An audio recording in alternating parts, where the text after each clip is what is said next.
Ṣẹ̀yìn sáàtì ọ̀gá alábẹ́.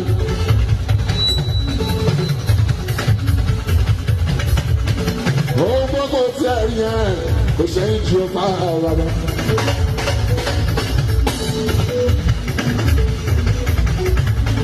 Ohun gbogbo tí ẹ rí yẹn kò ṣẹ̀yìn sáàtì ọ̀gá tó máa rẹ̀.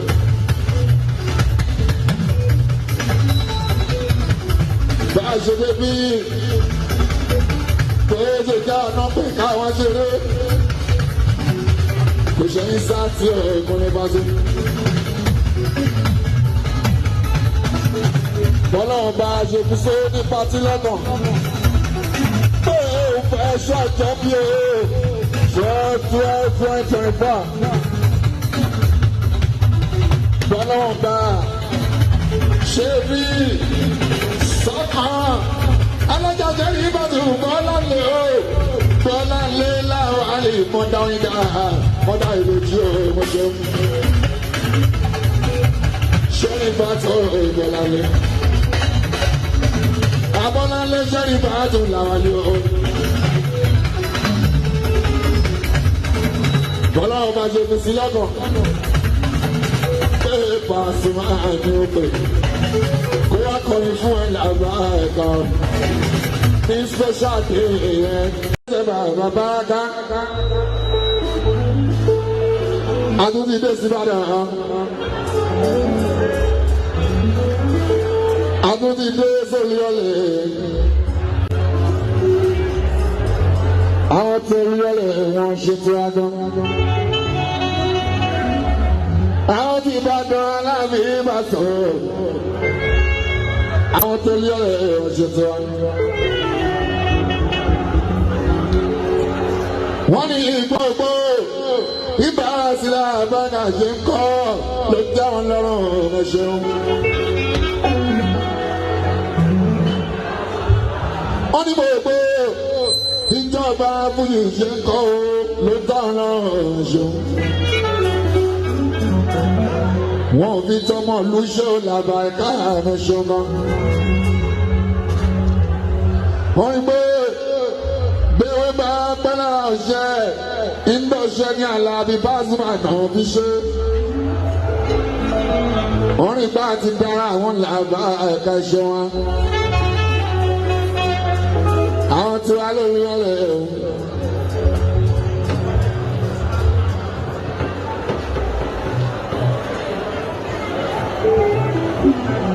Àwọn náà ní ká má ojú ṣe rárá. Àwọn náà ní káàjọ máa ṣe fàájì wà lọ. Àwọn náà ní gbogbo ìgbà táwọn bá ní nǹkan gidi táwọn fẹ́ ṣe ní Ìbàdàn. Àwọn máa pé bàṣẹ lágbàáyà tó bá ti lè ráyé wa o. Èmi náà mo á fi ṣe ìdẹ̀ṣẹ̀ wọn. Ọmọ ya nàbìnrin àgàtà. Ìmọ̀lẹ̀ ti kọ́ fújì pàṣọ. Èmi ọjọ́ kejìlá oṣù kejìlá o. Ọdún 2024. 12/12/2024. Èmi ọjọ́ kejìlá oṣù kejìlá o. Déètì tó lápẹ̀rẹ̀ ní Alábí ilẹ̀ yìí bá special date. Ọjọ́ Àlàmísì ló bọ́ sí. Ọjọ́ kejìlá oṣù kejìlá o. 2024 ogun ní Bázó. Àmọ́ yàrá nàbí Alábí ẹ̀rín. Àwọn tèmi náà sọ bẹ́ẹ̀. Yẹ́bá wọn lọ tẹ tó ń ṣe kọ́ mọ́. Àwọn tèmi wá jẹ́ kọ́ mọ́. Pé tó bá ti jọ ọba àti wọn kí ń gbé bẹ́ẹ̀ wọ́n pẹ́ bẹ́ẹ̀ lẹ́yìn à. Àwọn ọlọ́tẹ̀ bá ṣe kọ́ mọ́. Àwọn tèmi wá jẹ́ kọ́ mọ́. Pé tó bá ti jọ ọba àti wọ́n rí débẹ̀ wọ́n pẹ́ bẹ̀rẹ̀ ní ìyá ara mi.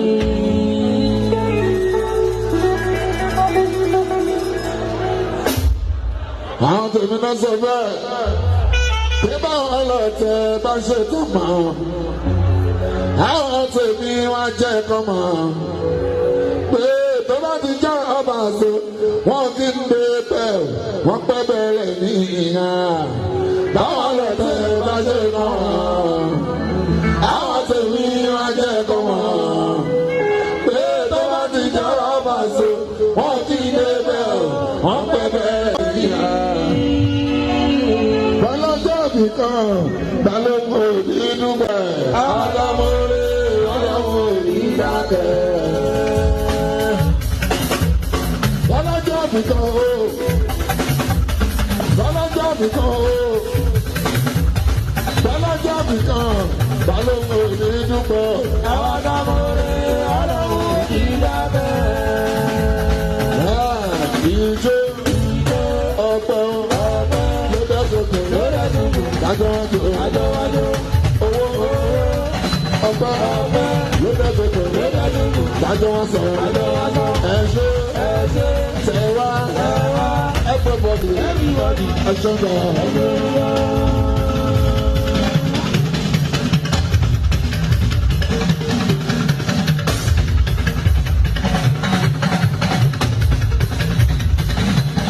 Ìwé ìgbàgbọ́ gbẹ́ni náà lẹ́nu náà. Tí mo mọ̀ ní pé sáàtì lè ṣe ògbógbó. Òní ò gbàgbọ́ bẹ́ẹ̀ kọ́ lè nínú mi o. Tí mo mọ̀ ní pé sáàtì lè ṣe ògbógbó.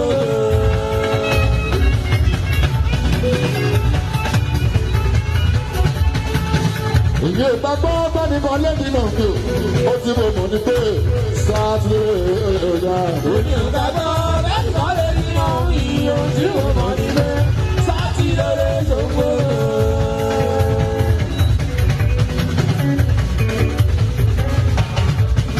Ojúmọ́ jẹ́ máa yàgbọ́ orílẹ̀ kan sí àrí. Ojúmọ́ jẹ́ máa yàgbọ́ orílẹ̀ kan sí ni máa ń kọ́rí mọ́ o. Ibi tí mo bá tèmi dé ọlọ́run náà láti ilẹ̀ ẹ̀. Èmi ò gbàgbọ́ bẹ́ẹ̀ ni wọ́n lè dínà mi ohun tí mo wọ̀ ní pé sáàtì lóde ṣòkòrò.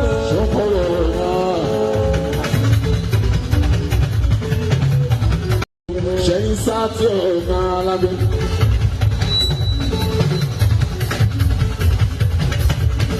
Ohun gbogbo tí ẹ rí yẹn kò ṣẹ́yìn ju ọ̀pá rárá.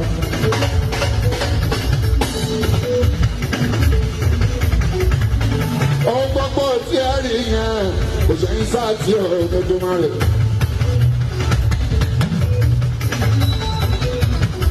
Bá a ṣe débi pé ṣe já ọ̀nà pé káwọn ṣeré kò ṣẹ́yìn sáàtì Olódùmarè. Bọ́lọ́run bá a ṣe fi só ní patí lọ́nà.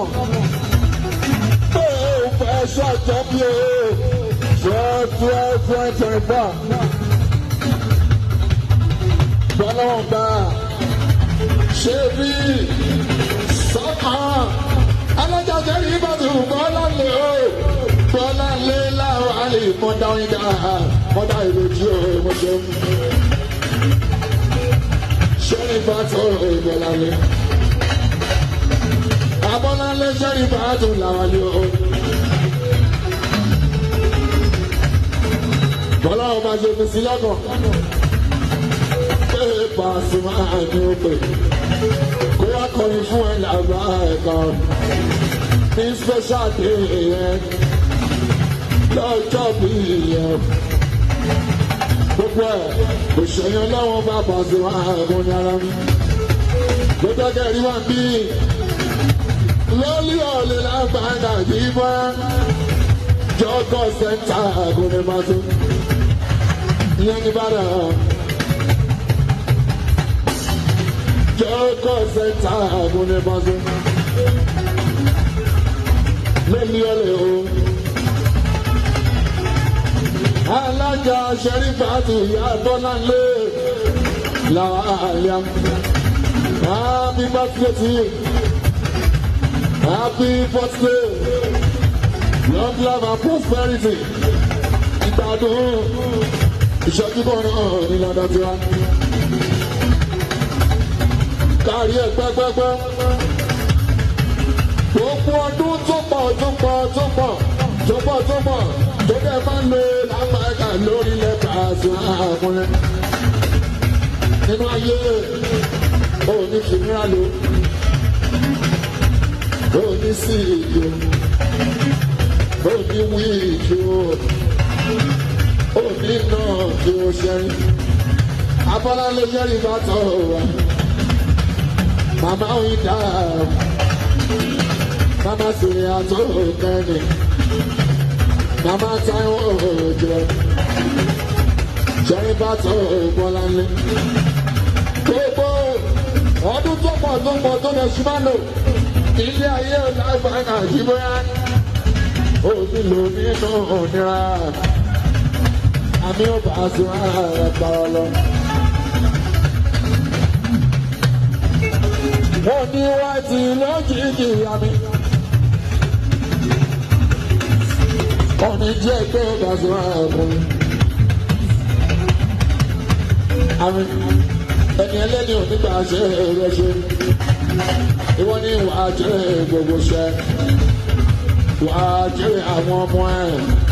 Wọ́n ní bẹ́ẹ̀ tọ́mú ẹ̀ làwọn ẹ̀ka ẹ̀ lágbára lọ. Ìwọ ni wàá tọ́ ọ̀gbọ́n ẹ̀ Pasuma. Ìwọ ni wàá jẹ́ wọn. Ẹni ṣẹ́kù sí. Ní kẹ́bẹ̀ ni Yorùbá rí ojú wá. Alága Ṣẹ́rí Bàtọ̀ Bọ́láńlé. Àti ọjọ́ òbí Ọbàjọ́. Special day 12/12/2024. Ọjọ́ kejìlá oṣù kejìlá ọjọ́ Àlàmísì ìrọ̀sí. Ìbàdàn náà yóò ẹsẹ̀ àlàbí. Báwọn ọlọ́dẹ bá ṣe kọ́mọ̀, àwọn tèmi wọ́n jẹ́ kọ́mọ̀. Pé tó bá ti dára ọ̀dà àti wọ́n kí n pé ọ̀kẹ́ bẹ̀rẹ̀ yìí náà. Báwọn ọlọ́dẹ bá ṣe kọ́mọ̀, àwọn tèmi wọ́n jẹ́ kọ́mọ̀. Pé tó bá ti dára ọ̀dà àti wọ́n kí n pé ọ̀kẹ́ bẹ̀rẹ̀ yìí náà.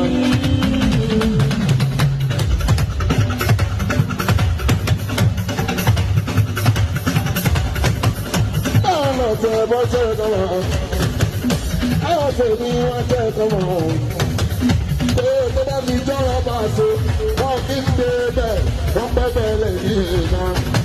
Báwọn lọ́dẹ̀ bá ṣe kọ́mọ̀, àwọn tèmi wọ́n ṣe kọ́mọ̀.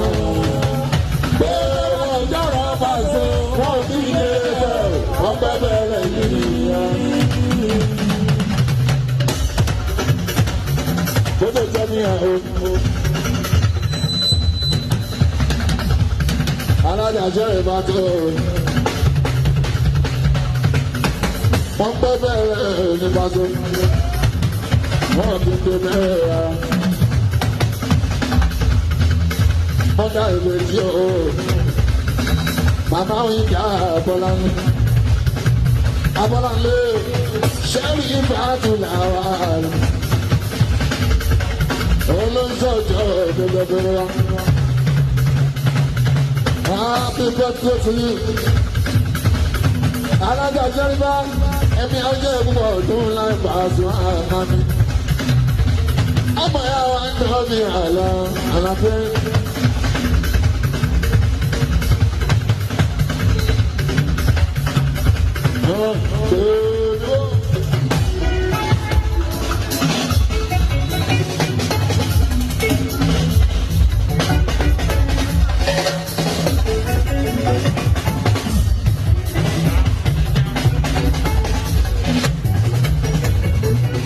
Alága ìmọ̀lẹ̀ Aláàjì Dìmánà ọmọ alájà ọ̀ndẹ́rẹ́ kò wọ́rí kò kíá kò nánà kò kéṣe.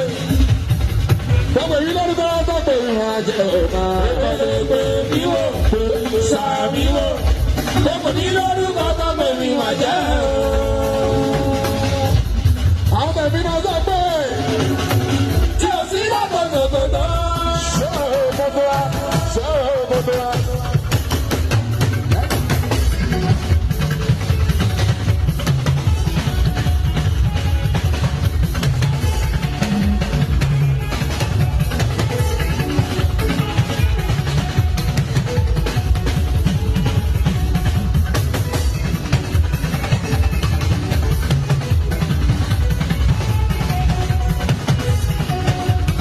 tẹ̀mí máa sọ. Tí o sí lọ́mọ tòkòtò. Ṣé ọmọ tó wá máa sọ? Tí ní ọjọ́ tó kẹ̀kẹ́ o. Àjíbọ́lá. Ọ̀bẹ. Ìbàbá rẹ̀. Àbíjú gbọ́ngàn. Àdìgbò sí ibẹ̀. Alábí lèrè. Ó ní ẹ̀ máa ń lẹ̀. Fàríyá. Máa ń lẹ̀. Fàríyá.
Ibi ẹ̀yin ti jọba, ẹ̀yin ti gáàsù, ẹ̀yin ti yóò mújì, ẹ̀yin ti àlùjọ́nà mújì, wọ́n á gbọ́ náà ò mọ́ ká ọ̀rọ̀ alẹ́.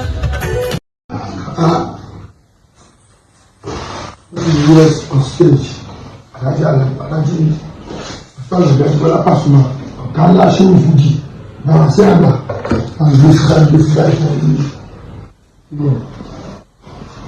Gbogbo àtọ́ni o, pẹ́pà mi lẹ́yìn ẹ̀fọ́kọ̀ wọlé kàmù.